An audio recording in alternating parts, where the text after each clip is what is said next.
Comment être rempli du Saint-Esprit? Juste en introduction, soyons clairs, le Saint-Esprit est bien plus qu'une influence ou une force. Il n'est pas uniquement l'expression figurée d'une énergie. Vous voyez, c'est très à la mode de nos jours, les énergies. Eh bien non, le Saint-Esprit n'est pas une énergie divine. Le Saint-Esprit est la troisième personne de la Trinité. Le Saint-Esprit est Dieu, au même titre que le Père est Dieu, au même titre que le Fils Jésus-Christ est Dieu. Le Saint-Esprit est une personne, bien qu'on en parle souvent dans la Bible avec des termes comme le vent, le souffle, le feu, l'eau, comme on vient de le chanter. Il est une personne parce qu'on nous est dit aussi que le Saint-Esprit a une volonté, il a une intelligence, il a des sentiments, il a des actions, il sonde tout, il distribue des dons à qui comme il le désire. On peut l'attrister. Il n'y a qu'une personne qu'on peut attrister. On peut même lui mentir, on peut lui résister, on peut l'outrager. Le Saint-Esprit est une personne parce que c'est lui qui enseigne, il nous enseigne, il témoigne de l'œuvre de Christ. C'est lui qui nous convainc de péché, qui nous convainc de l'amour de Dieu. C'est lui qui construit, qui entend, qui parle, qui annonce. Le Saint-Esprit a été promis par le Père. Les prophètes l'ont annoncé, comme nous venons de le chanter, de nombreux prophètes. Et Dieu avait dit, dans ces temps qui seront les derniers, je répandrai de mon esprit sur tout être humain. Vos vieux et les vieilles dames, tout le monde va prophétiser. Les hommes, les femmes, les grands, les petits, vous prophétiserez, vous recevrez le Saint-Esprit, vous parlerez de ma part. C'est ça que ça veut dire prophétiser. Après sa résurrection, Jésus, il dîne avec ses apôtres et il leur dit, « Ne vous éloignez pas de Jérusalem, mais attendez ce que le Père a promis, le don que je vous ai annoncé. Car Jean a baptisé avec de l'eau, mais vous, dans peu de jours, vous serez baptisés avec le Saint-Esprit. » Et un peu plus loin, il dit, « Vous recevrez une puissance, une force, quand l'Esprit Saint descendra sur vous. Et vous serez alors mes témoins à Jérusalem, dans toute la Judée, la Samarie et jusqu'au bout du monde. » Alors les disciples se sont réunis à Jérusalem et ils ont fait quoi? Eh bien, ils ont prié. Ils ont prié, ils ont crié à Dieu, « Seigneur, envoie-nous la promesse du Père. » Alors qu'ils priaient, voilà que comme un bouchon de champagne qui finit par sauter, voilà ce qui est arrivé.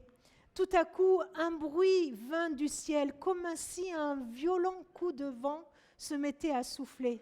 Et il remplit toute la maison où ils étaient assis. Ils virent alors apparaître des langues pareilles à des flammes de feu. Elles se séparaient et se posèrent une à une sur chacun d'eux. Vous voyez, celui qui a vu ça, il essayait de décrire ce qu'il a vu. Et c'est une description qu'il donne. Voilà, on aurait dit que c'était des flammes de feu. Ils furent tous remplis du Saint-Esprit et ils se mirent à parler en d'autres langues selon que l'Esprit leur donnait d'exprimer. Cet événement n'a pas été unique. Il y a eu plusieurs Pentecôtes dans la Bible, les Samaritains, les Éphésiens, et plusieurs fois nous voyons le même phénomène arriver. Que s'est-il passé depuis la Pentecôte, depuis ce moment-là? Depuis la Pentecôte, tout croyant né de nouveau, toute personne qui accepte que Jésus est mort sur la croix pour lui, qui confesse ses péchés, qui le reçoit comme son sauveur et comme son Seigneur, l'Esprit de Dieu vient en lui. L'Esprit de Dieu vient l'habiter et c'est le Saint-Esprit qui vient attester que nous sommes enfants de Dieu. Voilà quelque chose de très important qui s'est passé depuis la Pentecôte. Le signe de notre appartenance à Dieu et la présence du Saint-Esprit en nous. Mais ce n'est pas parce que le Saint-Esprit est en nous qu'automatiquement nous le laissons nous remplir. On est d'accord? Le Saint-Esprit vient faire sa résidence en nous quand nous croyons en Christ. Nous appartenons au Christ et le Saint-Esprit vient demeurer en nous. Il est en nous. Nous avons le Saint-Esprit. Tout croyant a le Saint-Esprit. Mais ce n'est pas pour autant que nous le laissons le remplir. nous remplir.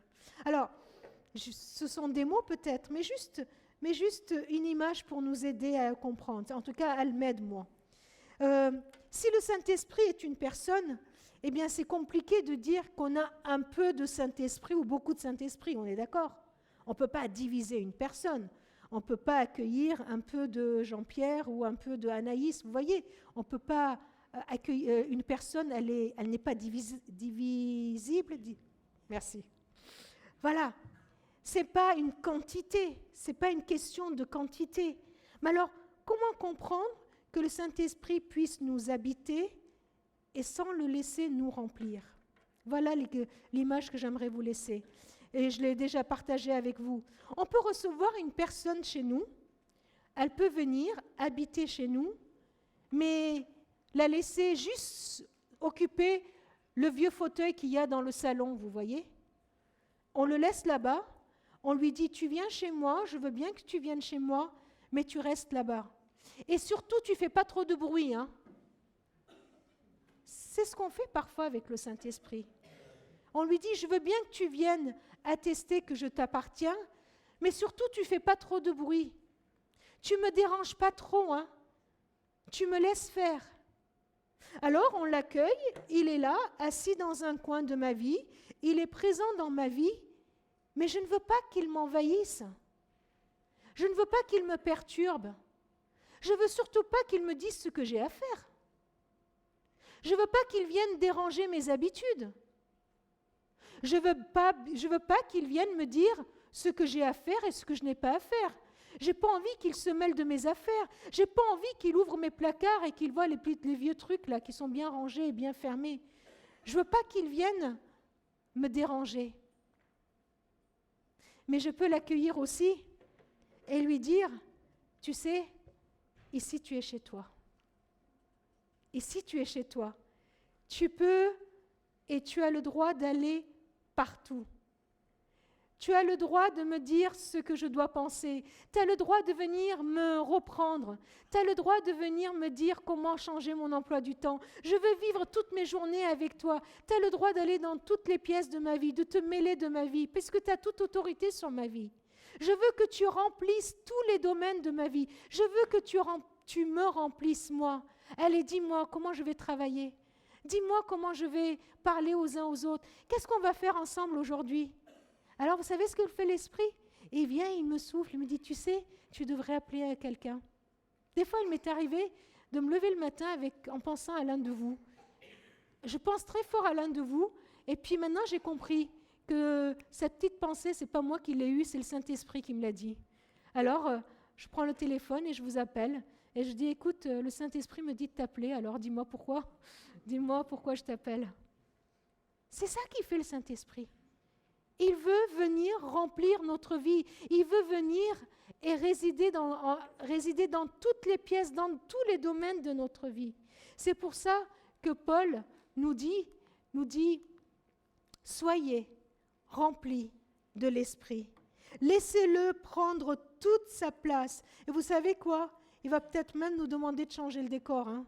Changer toute la déco de la maison, enlever les vieilles tapisseries et faire autrement. Il va nous transformer de l'intérieur. Le Saint-Esprit est peut-être dans votre vie, mais est-ce qu'il remplit votre vie ? Est-ce que vous lui avez demandé de venir remplir toute votre vie, avoir autorité sur tous les domaines de votre vie ? Est-ce que vous lui avez laissé les clés de toutes les pièces ? Tout à l'heure, Basile nous l'a rappelé, Jésus, il a employé cette image, il a dit « Celui qui croit en moi, des fleuves d'eau vive couleront de son sein. » Vous voyez, c'est des fleuves d'eau vive, c'est encore une image pour dire que le Saint-Esprit ne va pas venir remplir comme un réservoir, vous voyez, ou comme un récipient qui serait plein. Voilà, il est plein et c'est une eau stagnante. Non, il donne l'image de fleuves qui coulent, qui sont en mouvement. Et pour qu'un fleuve soit toujours plein, il faut qu'il y ait sans cesse des flots nouveaux qui se succèdent. Le Saint-Esprit est comme ces fleuves d'eau vive. Alors, Jésus dit, celui qui croit en moi, celui qui me fait confiance, Des fleuves d'eau vive couleront de son sein. Et puis Jean, il rajoute, au cas où on ne l'aurait pas compris, il disait cela de l'Esprit que devaient recevoir ceux qui croiraient en lui. Que se passe-t-il quand le Saint-Esprit vient nous remplir? Que s'est-il passé dans les Actes des Apôtres quand il nous est dit « ils furent remplis du Saint-Esprit ». Voilà ce leitmotiv qui revient très régulièrement dans le livre des Actes des Apôtres, que ce soit dans le chapitre 2, dans le chapitre 8, dans le chapitre 10, dans le chapitre 19. L'Esprit Saint vint sur eux, ils se mirent à parler en langue, à prophétiser, c'est-à-dire dire des choses de la part de Dieu, et à raconter les merveilles de Dieu. La première chose qui s'est passée quand ils ont été remplis du Saint-Esprit, c'est qu'ils ont expérimenté la puissance du Saint-Esprit. Il y a quelque chose d'extraordinaire qui s'est passé là. Quelque chose de fabuleux, quelque chose qui les dépasse. Ça les a dépassés complètement. Ils ont été au contact des merveilles de Dieu. Ils ont été dans un cœur à cœur avec Dieu. Ils ont rencontré Dieu comme jamais auparavant. Ils ont découvert la puissance de Dieu comme jamais auparavant. Parce qu'ils ont commencé à en parler. Ils étaient débordants de louanges pour Dieu. Alors, comment ça se passe? Comment ça peut se passer pour nous aujourd'hui? Ça peut être dans un moment de prière. Ça peut être comme un souffle qui nous remplit et qui nous inonde notre être, vous voyez. Certaines personnes nous disent qu'elles sentent une chaleur, un bien-être, une présence. En fait, c'est une manifestation physique, extérieure, d'un travail spirituel que Dieu fait dans notre vie, dans notre cœur. Alors, soyons pas étonnés que ça puisse nous affecter même physiquement. Tenez, je vais vous faire part de témoignages des choses que des personnes, d'entre vous, m'ont rapportées. Juste comme témoignage. Il y a un jeune homme qui vient au culte depuis un certain temps déjà. Il connaît les points fondamentaux de la Bible, il connaît Jésus, il a fait son catéchisme, il connaît Dieu, il sait que Dieu l'aime, etc. Et puis, il y a quelques semaines de là, il m'a dit « Est-ce que je peux te parler ?» Alors, je dis « Bah oui ». Alors, on s'est pris rendez-vous et il m'a raconté ceci. Il m'a dit « Tu sais, toutes ces choses, je les comprenais dans ma tête, mais c'est tout. » Quand je venais le dimanche, là, je chantais les chants parce qu'il y avait les paroles qui étaient affichées au tableau et je les chantais, j'essayais de suivre les paroles. Mais il y a quelques dimanches de ça, dans un culte, il s'est passé un truc bizarre. Alors je dis, bah raconte, qu'est-ce qui s'est passé? Là, dans le culte ici, il dit, j'étais assis et puis je regardais ces paroles et puis j'ai vraiment senti quelque chose m'envahir de l'intérieur, comme s'il y avait... J'étais remplie d'amour d'un coup. Vous voyez, comme quand on est amoureux d'un coup, vous voyez ce sentiment-là. J'étais remplie d'amour d'un coup, je sentais l'amour de Dieu en moi. Et puis d'un coup, j'ai commencé à dire ces paroles et à chanter, non pas parce que c'était affiché, mais parce que ça sortait de tout mon cœur. Ces paroles sont devenues vraies pour moi. Elles sont devenues vraies et puis je les disais de tout mon cœur. C'était vraiment moi qui chantais. Un autre témoignage. Encore une personne de l'Église. Une jeune fille qui a grandi dans une famille chrétienne et qui connaît beaucoup de choses sur Dieu et qui avait envie d'être baptisée. Et puis quand on a préparé le baptême, elle me disait « Oh, tu sais, je ne me sens pas encore bien prête, je vais réfléchir, etc. » Et puis pareil, il y a 2-3 dimanches de ça, à la sortie du culte, elle m'attrape, elle me dit « Ça y est, je crois que maintenant je suis prête. » Je dis « Mais ah bon, et qu'est-ce qui s'est passé ?» Et texto, elle me dit « J'ai rencontré Jésus. » On est en 2020. Je lui dis, comment ça, tu as rencontré Jésus? J'étais un peu curieuse, là. Je dis, mais comment ça, tu as rencontré Jésus? Elle me dit, oui. Je lui dis, il faut que tu me racontes. Et elle me raconte qu'elle était dans sa chambre. Donc, elle n'était pas dans un temps de louange, elle n'était pas là. Elle était dans sa chambre, tranquillement. Elle dit, j'avais fini de faire mes devoirs. Et puis, il y a une voix, une pensée là, qui m'est venue, de me dire, tu devrais lire ta Bible. D'habitude, je ne pense pas à lire ma Bible comme ça. Je dis, bon, alors elle s'est dit d'accord. Alors elle a pris sa Bible, elle a ouvert sa Bible et elle dit, quand je lisais ma Bible, j'avais l'impression que c'était écrit rien que pour moi. J'étais là, je lisais l'Évangile Et Jésus me parlait, mais je t'assure, c'était aussi vrai que s'il était dans ma chambre, là, présent. Il était là dans ma chambre en train de me parler, en train de me dire ce qu'il a fait pour moi. Et là, j'ai craqué devant lui, je lui ai dit que je l'aimais très fort et que je voulais vivre toute ma vie pour lui. Pourquoi je vous raconte tout ça? Pas pour vous dire que c'est comme ça qu'il faut faire, pas du tout, mais juste pour vous dire que si ça vous arrive, eh bien c'est le Saint-Esprit.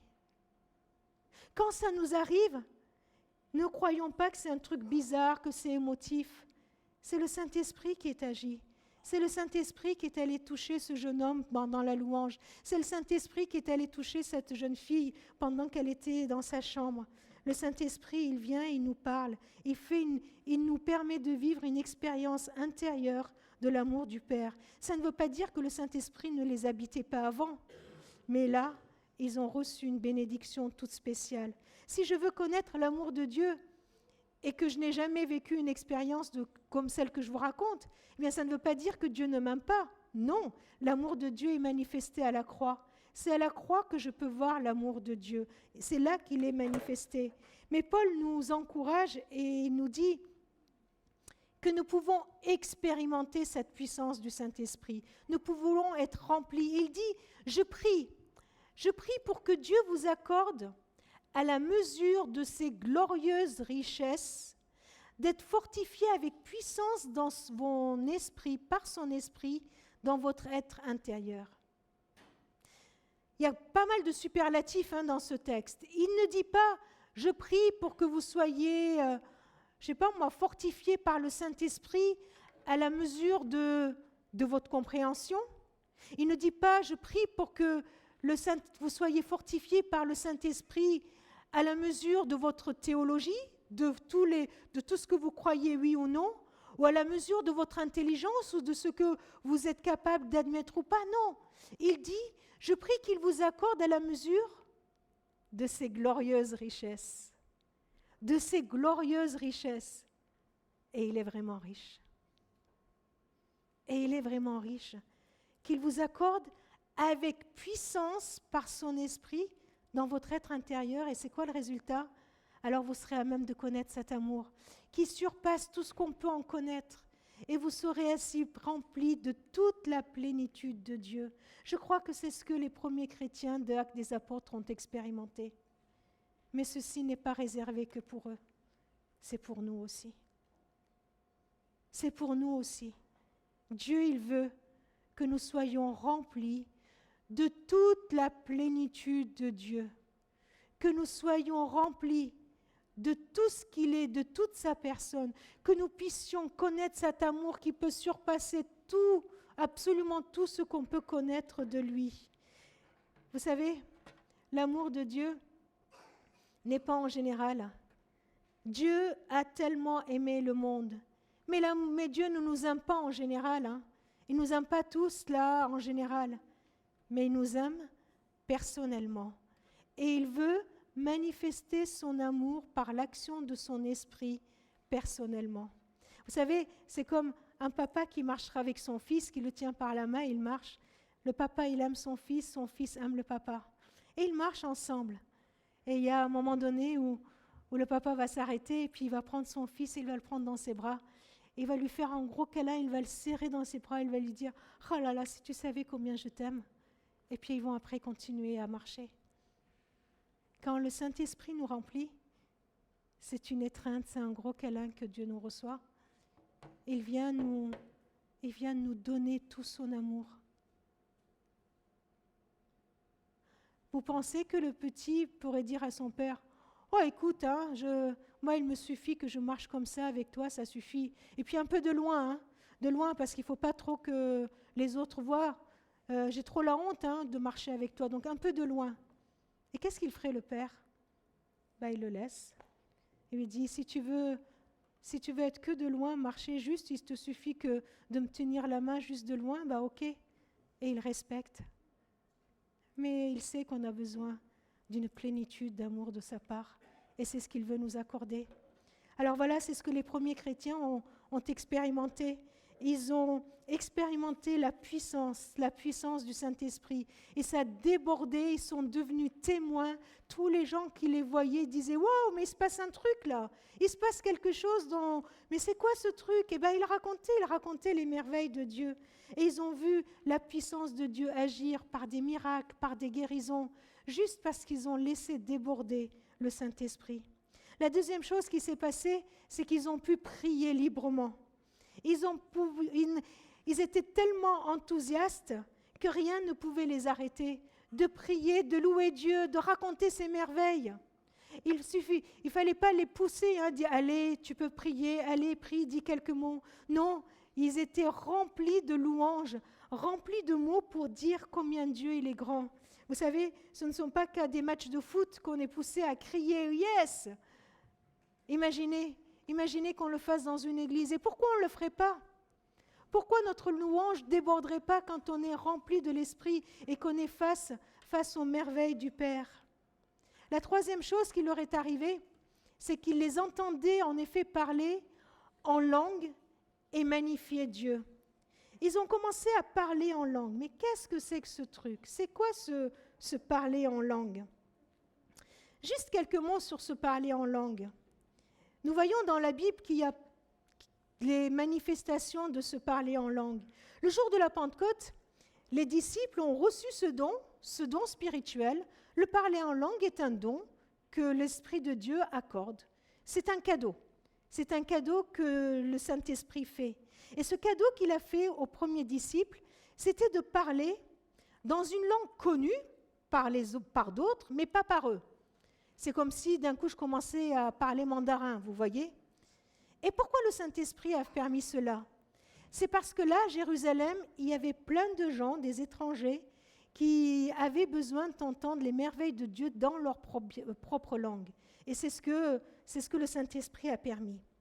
Mais nous voyons aussi la manifestation de se parler en langue différemment. Dans d'autres cas, et Paul en parle dans les Épîtres, dans 1 Corinthiens 14, qu'il est donné dans l'assemblée des personnes qui vont parler une langue qui leur est complètement inconnue et que dans la salle, il y a quelqu'un qui va avoir le don d'interprétation et qui va interpréter ce qui a été dit. Mais la plupart du temps, ce que nous voyons aussi dans la Bible, c'est que se parler en langue, eh bien, c'est un langage spirituel pour parler à Dieu. Paul dit, celui qui parle en langue ne parle pas aux hommes, mais à Dieu. C'est comme si on est en train de parler à Dieu et que nos mots humains ne suffisent plus pour lui dire tout ce qui se passe dans notre cœur, que nous n'arrive plus à trouver les mots pour lui dire combien on l'aime. Et puis le Saint-Esprit vient, il nous remplit et il y a un langage qui sort dans notre cœur, dans notre tête, avec des mots qu'on ne comprend pas, mais qu'on vit le sens pleinement. Oui, se parler en langue est un don très utile dans le domaine de la louange, qui nous permet d'avoir un cœur à cœur avec Dieu, un cœur à cœur dans l'intimité avec Dieu. Ce don, il est utile parfois dans des moments de crise, et Paul le dit dans Romains 8, que l'Esprit vient au secours de notre faiblesse quand nous ne savons pas ce qu'il convient de demander dans nos prières. Des moments compliqués, on ne sait pas trop quoi lui demander. Ou des moments où on intercède pour des personnes, on prie pour d'autres personnes et on ne sait pas trop quoi dire. Et le texte continue en disant « l'Esprit lui-même intercède par des soupirs inexprimables ». C'est un don. Est-ce que tous les chrétiens doivent parler en langue? Non, tous les chrétiens ne sont pas obligés d'avoir tous les dons. Est-ce que c'est un don qui marque que quelqu'un il est super spirituel, super saint? Non. Non, la sanctification se fait par le fruit de l'Esprit. Quand on laisse l'Esprit agir en nous et qu'il produit le fruit comme l'amour, la joie, la paix. Ce n'est pas le don le plus important, mais il existe et il nous est accordé par l'Esprit de Dieu. Paul, il dit, « Je remercie Dieu de ce que je parle en des langues inconnues, plus que vous tous. Mais devant l'Église assemblée, je préfère dire 5 mots compréhensibles, afin d'instruire les autres plutôt que de prononcer des milliers de mots en langue inconnue. » C'est un peu pour cela aussi que nous encourageons la pratique dans le cadre intime, dans le cadre privé, et que vous n'avez peut-être pas l'habitude d'entendre le parler en langue en public dans l'assemblée. Alors revenons à notre question de ce jour. Comment être rempli du Saint-Esprit? Comment être rempli du Saint-Esprit? Comment faire pour que le Saint-Esprit vienne et nous inonder comme on l'a chanté? Jésus nous donne la réponse. Il nous dit, demandez, vous recevrez. Cherchez, vous trouverez. Frappez, et on vous ouvrira. Alors on peut être là, se dire, oh là là, est-ce que c'est bien sûr ça? Est-ce que c'est bien sûr que si je demande, je vais recevoir, si je cherche, je trouve, frappez, l'on vous ouvrira? Et j'ai l'impression que Jésus, il entendait tout ce qu'il pouvait passer par notre tête et il continue en disant, parce que celui qui demande, il va recevoir. Celui qui cherche, il va trouver. Et on va ouvrir la porte à celui qui frappe. Vous savez quel est le premier obstacle? Premier obstacle devant Dieu pour recevoir le Saint-Esprit, c'est notre doute. C'est le doute. C'est le premier obstacle. On se dit, mais est-ce que vraiment ça va marcher? Le premier obstacle, c'est notre doute. Et Jésus, il répond, il dit, mais demandez, arrêtez de douter, demandez. Et puis on est là, on dit, mais demandez, demandez, cherchez. Ce sont des synonymes que Jésus veut nous donner. Cherchez. Et puis on est là, oui, cherchez. Mais frappez, frappez à ma porte, allez-y. Allez-y, frappez à ma porte, insistez, insistez, frappez, frappez, frappez, et on va vous ouvrir. Le premier obstacle, c'est le doute. Est-ce que Dieu veut vraiment me remplir de son esprit? Est-ce que Dieu veut vraiment me donner? La réponse est oui, Dieu veut. Oui, Dieu veut, et Dieu nous encourage et nous invite à demander, à chercher, à frapper. Le deuxième obstacle qui est devant nous, c'est la peur. Waouh, mais qu'est-ce qui va m'arriver? Les langues de feu, les machins trucs, le vent impétueux comme on a chanté, l'ouragan, oulala, mais je vais devenir charismatique, oulala. Mais qu'est-ce qui va se passer? C'est quoi cette peur? Et encore une fois, Jésus, il connaît notre peur. Et regardez la suite du verset. Il dit, qui parmi vous, quel est le père parmi vous, si son fils lui demande un poisson, parce qu'il a faim, hein? Si ton fils, il vient, il te demande un poisson, est-ce que tu vas lui donner un serpent au lieu du poisson? Franchement, qui le ferait? Et puis, si ton enfant te demande un œuf, est-ce que tu vas ouvrir ton sac et tu vas lui sortir un scorpion pour le piquer? Tu le ferais, ça? Est-ce que quelqu'un le ferait pour son propre enfant?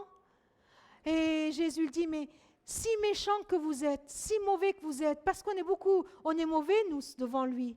Vous savez donner de bonnes choses à vos enfants. Alors, combien plus le Père céleste donnera-t-il l'Esprit Saint à ceux qui le lui demandent?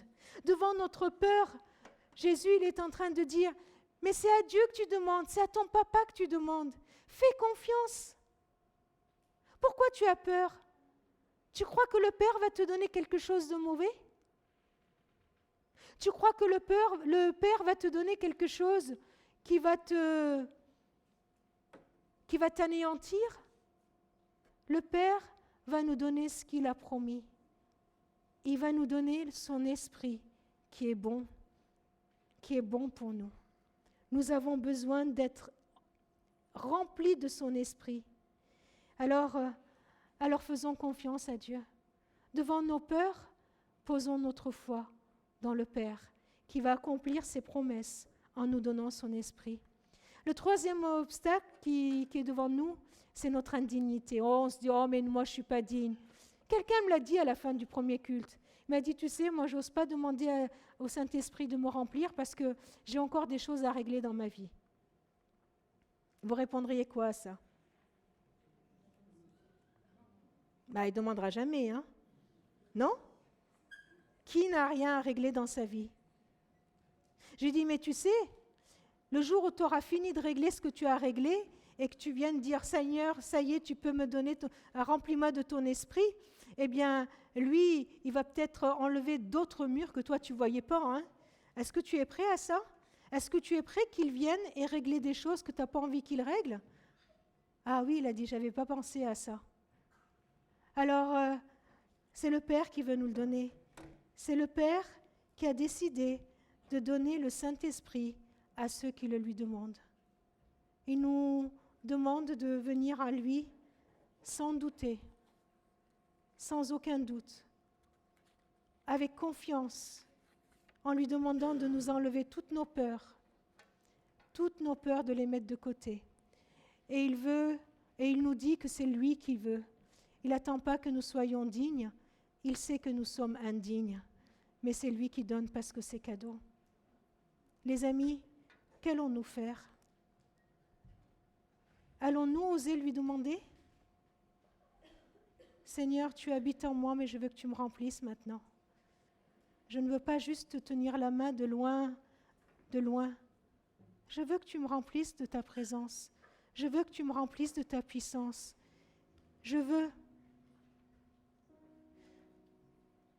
Et on peut même lui demander, dire Seigneur, je veux t'adorer encore plus. Et si le don du parler en langue va m'aider, je vais te demander de me le donner. Donne-le-moi. Donne-moi tous les dons qui me sont nécessaires parce que je veux te louer davantage. Je veux te prier davantage. Je veux m'abandonner à toi davantage.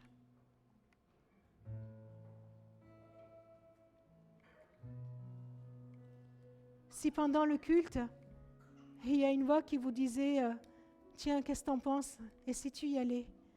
Croyez que c'est le Saint-Esprit qui vous parle. La seule chose à faire, c'est de prier, de le lui demander. Alors, je veux vraiment vous inviter, juste après le culte, tous ceux qui le désirent,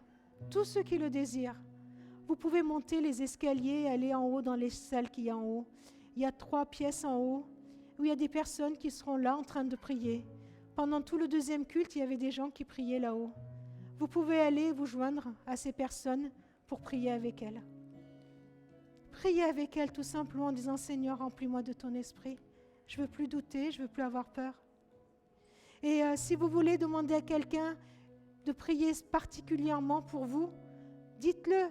À l'entrée, dites « Je veux qu'on prie particulièrement pour moi. » Alors ensemble, comme une famille unie, nous allons dire « Seigneur, souffle sur nous. Nous voulons être remplis de toi. » Et il va le faire? Amen? Si vous croyez qu'il va le faire, venez, levons-nous et prions ensemble ce dernier chant.